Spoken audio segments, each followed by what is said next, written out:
सेनाध्यक्ष जी ने कहा है कि रूस यूक्रेन संघर्ष से हार्ड पावर की प्रासंगिकता की पुष्टि हुई है। इसे कैसे देखते हैं आप भारतीय पहलू के हिसाब से?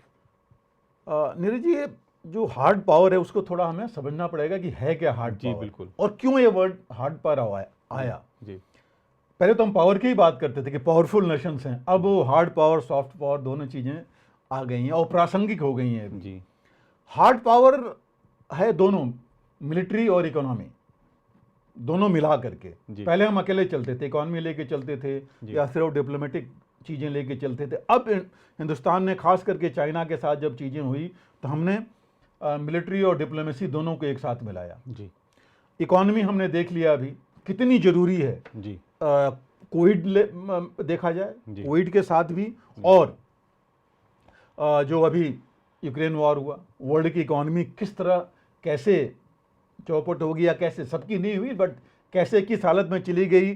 कुछ लोग किस तरह काबिज हो गए इकोनॉमी पर जी और कुछ लोग कितने पीछे हो गए। चाहे वो इसके किसी भी तरह की, आप चिप से ले करके और नीचे तक आइए, मैं ऊपर नहीं जा रहा हूँ बाकी चीज़ों पर, बट खाने पीने की चीज़ों पर भी देखिए, फूड प्रोग्राम पर कितना असर पड़ा है, कितनी डेथ्स हो रही हैं दुनिया में। तो बहुत ज़्यादा ज़रूरी हो गया है हार्ड पावर बनना, और यही हार्ड पावर है जो रूस चल रहा है। जी क्योंकि मिलिट्री भी उसके पास, मिलिट्री पावर भी था उसके पास, जी। और इकॉनमी भी उसने अपनी स्ट्रांग कर रखी थी, जी चाहे वो इंडस्ट्रीज के साथ हो, चाहे सप्लाई चेन मैनेजमेंट जैसे भी है। तो दोनों चीज़ें अगर रहेंगी तभी जो है हम आगे बढ़ पाएंगे, और तभी जो हम वर्ल्ड पावर बनने का सपना देख रहे हैं जी जो सही है, जी जो हमें करना चाहिए, जी उसके लिए बहुत ज़रूरी है। जी नाउ ये हार्ड पावर की जब हम बात करते हैं तो कोई नई चीज़ नहीं है।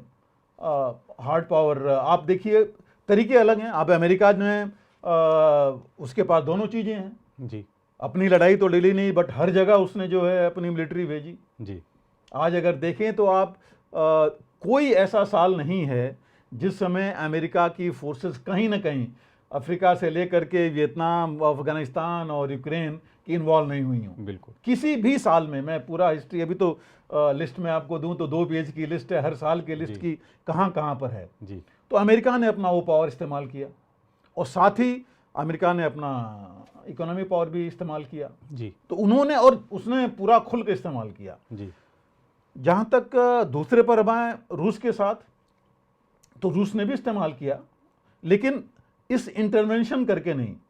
हालांकि क्यूबन क्राइसिस के बाद अगर देखा जाए, क्यूबन मिसाइल क्राइसिस के बाद डायरेक्टली दोनों आमने सामने कभी नहीं आए, जी तो उतना नहीं, लेकिन फिर भी पावर तो रहा, वो दोनों थी उसके पास।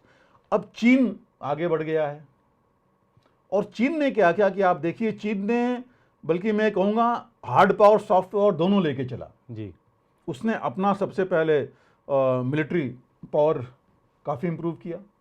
नंबर 2 तो अब हो ही गया है जी रशिया के नीचे जाने से। जी इकॉनमी में आप देख ही रहे हैं कि वो ऑलरेडी इकोनॉमिक पावर बन ही गया। जी उसके बाद उन्होंने बेल्ट एंड रोड इनिशिएटिव लिया। जी उसके पास सरप्लस पैसे इतने थे कि लगभग सारी कंट्रीज़ को, यूरेशिया, सेंट्रल एशिया से ले करके अफ्रीका, हर जगह उसने पैसे दे करके उसने एक जिसे कहते हैं कि कर्ज वाली इकॉनमी जी भी बना दी वहाँ पर लोगों को दिखाने के लिए। अब वो जो है इंटरनेशनल फॉरम में भी आना चाहता है, यूएई और ईरान के साथ करके, अगर यूक्रेन रशिया के साथ मिल करके, कि वो उस लेवल पर आए। क्योंकि आज की तारीख क्या है कि रूस तो डाउन हो ही गया जी। तो पहले अमेरिका के बाद रूस का नंबर आता, तब चीन का ही आएगा जी। चीन रशिया की हमने बात की, लेकिन एक चीज़ जो सबसे बड़ी थी उस समय भी मेंशन करना चाहिए था, क्या रूस ये चाहेगा कि वो चीन के नीचे रहे, जी, चीन के अंडर में आए? क्योंकि वो कभी नहीं चाहेगा। बिल्कुल। तो ये भी नहीं हो सकता कि बिल्कुल एक प्लेटफॉर्म पर वो ऐसे ही आ जाएंगे जी, क्योंकि उसका प्रभुत्व जो कहते हैं चीन का, वो नहीं रूस कभी स्वीकारेगा। बिल्कुल। लेकिन साथ तो चाहिए। जी, तो ये जो चीज़ें हैं, हार्ड पावर जो जिसकी हम बात कर रहे हैं, ये बहुत ज़रूरी है कि ये साथ में चले। और हार्ड पावर करता क्या है? एक तरह से देखा जाए तो हर एक चीज़ में कोअर्सिव जो चीज़ कहते हैं, दबाने की बात है। जी, डिप्लोमेटिकली भी दबाना है, इकोनॉमिकली भी दबाना है सैंक्शंस दे करके, और मिलिटरली भी पहले शो ऑफ स्ट्रेंथ करनी है, जो चीन भी कर रहा है।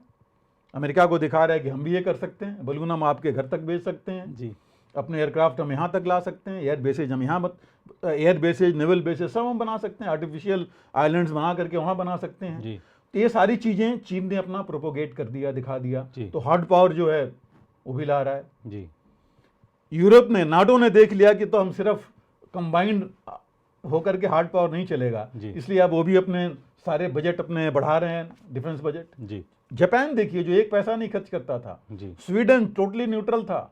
ये सारे लोगों ने कहा कि नहीं, ये तो हमें मिलिट्री पावर चाहिए, सिर्फ इकोनॉमिक पावर से काम नहीं चलेगा। जी तो वो भी इस फील्ड में आ रहे हैं जी इसमें बढ़ने के लिए। तो हार्ड पावर का जो ये कंपोनेंट है, मिलिट्री कंपोनेंट, ये एक बहुत इंपॉर्टेंट और ज़रूरी है। जी और उसके साथ ही उतना ही ज़रूरी है, बिकॉज जो डिप्लोमेसी आप करेंगे, जो भी शो ऑफ स्ट्रेंथ कर रहे हैं, जी उसमें करते क्या है मिलिट्री में। सबसे पहले आप देखिए कहीं भी, चाहे यूक्रेन की लड़ाई कैसे हुई, जी पहले शो ऑफ स्ट्रेंथ किया रूस ने, अपनी मिलिट्री उसने पहले मोबिलाइज की, एक्सरसाइजेज की, धमकी दिया जी। और बाद में अटैक के।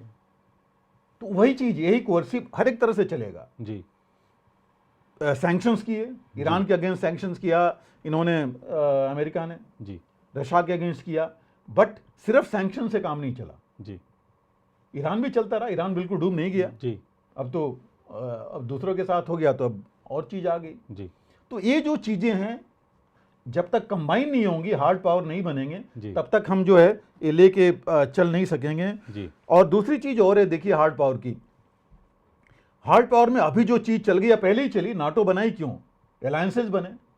अब अलायंसेज भी जितने बन रहे हैं, अभी आप देखिए पिछले करीब नाटो के बाद, नाटो के टाइम तो अलायंसेज बने मिलिट्री पावर के, अब मैक्सिमम अलायंसेज बन रहे हैं इकोनॉमिक पावर के लिए। जी। चाहे वो आसियान लीजिए, चाहे आप एससीओ लीजिए, चाहे वो क्वाड है।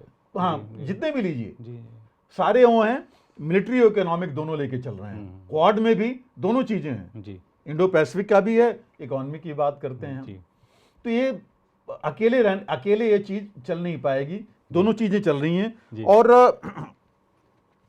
दूसरी जो है इसमें आप अगर देखें कि ट्रेडिशनली जो मिलिट्री पावर है वो हर एक का वो रहता रहा है मिलिट्री पावर। अब ब्रिटिश, आप और पीछे जाइए, ब्रिटिश ने हमारे ऊपर कैसे कब्जा किया आकर के, नेवल पावर से ही आया, फिर अपना उन्होंने मिलिट्री पावर दिखाया जी और उसके बाद इकॉनमी उन्होंने तबाह की हमारी। जी तो शुरू से ही है मिलिट्री पावर। इनफैक्ट मैं, अगर आप बहुत पीछे भी चलिए तो पहले के कुछ बहुत बड़े राइटर्स हैं जिन्होंने थ्योरीज बनाई थी। जी एक मैकेंडर का नाम आता है, जो 1904 में तकरीबन उन्होंने एक थ्योरी बनाई थी, जिसमें उनका कहना था कि उन्होंने उसको नाम दिया था हार्टलैंड थ्योरी, जी जिसका एम ये था, उन्होंने कहा था उस समय कि जो सेंट्रल एशिया को अगर उसके ऊपर प्रभुत्व रखेगा जी तो दुनिया में उसका प्रभुत्व रहेगा। जी और आप देखिए आज की डेट में हो क्या रहा है, जी सेंट्रल एशिया में होड़ लगी हुई है सभी की अपना पावर दिखाने की। जी तो ये चीज उस समय उन्होंने कहा था। इनफैक्ट अगर आप देखें, अल्फ्रेड वेबर का बहुत नाम आता है, 1958 तक वो थे, 1953 आई थिंक में उनकी डेथ हुई थी, जिनकी इसमें पब्लिक एडमिनिस्ट्रेशन में काफ़ी उनका थ्योरीज पढ़ाई जाती हैं। जी और उनकी भी थ्योरी थी, बेसिकली उन्होंने इंडस्ट्रियलाइजेशन और इकॉनमी की बात की थी कि ये भी एक ऐसी चीज़ है, इंडस्ट्री वगैरह ऐसी जगह पर ही डेवलप होते हैं जहाँ पर कि सब चीज़ें कॉम्पेटेबल हों, जी और जो ये इंडस्ट्री और सप्लाईज के पर कंट्रोल कर लेगा वो काफ़ी आगे जाएगा। जी। हालांकि इनकी थ्योरी नहीं है, वो तो 1904 की है, ये तो आई थिंक 1930-40 के आसपास की इनकी जो भी थ्योरीज हैं। जी। तो ये चीज़ें पहले से हैं जो कि आज की डेट में सही आ रही हैं। तो जी। इनका कहना भी बहुत सही है और हमको भी इस बारे में काफ़ी कुछ करना पड़ेगा, जी क्योंकि आप देखिए इकोनॉमिक सैंक्शंस वगैरह बाकी आप लगाते जा रहे हैं, बट अभी हुआ क्या है, अमेरिका नीचे क्यों गया है?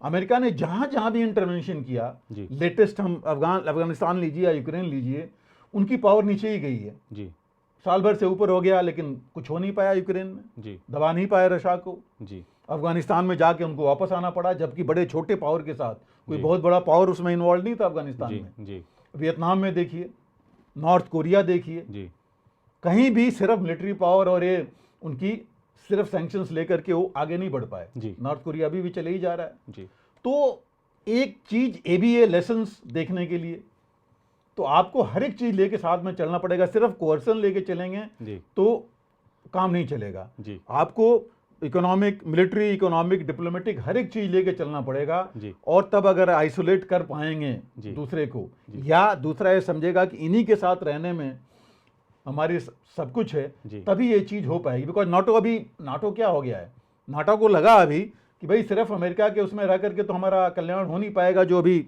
जिस हालत में हम चल रहे हैं। जी अभी देखिए बाकी भी स्वीडन और वो भी ढीले पड़ गए हैं, जी। अब जल्दीबाजी नहीं कर रहे हैं कि हम नाटो में जाएं। जी तो ये सब चीज़ें हैं जो कि हमें सोचना पड़ेगा हार्ड पावर के बारे में अगर हम कुछ करते हैं। जी और जो मेरा तो ये कहना है कि अगर आप देखें फ्यूचर पावर सिर्फ हार्ड पावर, सॉफ्ट पावर नहीं होंगे। जी नया वर्ड आजकल ज़्यादा वो है स्मार्ट पावर होना पड़ेगा। जी बिल्कुल। स्मार्ट मीन्स हर एक चीज़ में, जी कि अगर आपको पता है हमें कि हाँ आप मुझे ऐसी चीज़ दे सकते जी। हैं जो कि मैं कभी सोच नहीं सकता, या हमको भी आप स्मार्ट बना सकते हैं, जी लेकिन उसमें आपको चाबी अपने पास रखनी पड़ेगी। जी जी ये नहीं कि आप सब कुछ दे दें उसको और वो फिर अलग चलना शुरू हो जाए। जी जी जैसे बिल्कुल। यूएई ने अभी अपना रास्ता अलग कर लिया। जी तो ये जो चीज़ है इसका ध्यान रखना। इसका ध्यान रखना पड़ेगा। जी। लेकिन मेरे हिसाब से बिल्कुल सही है, हार्ड पावर होना ही पड़ेगा। जी। और ये वर्ड अगर जोड़ लेते हैं तो Smart स्मार्ट पावर होना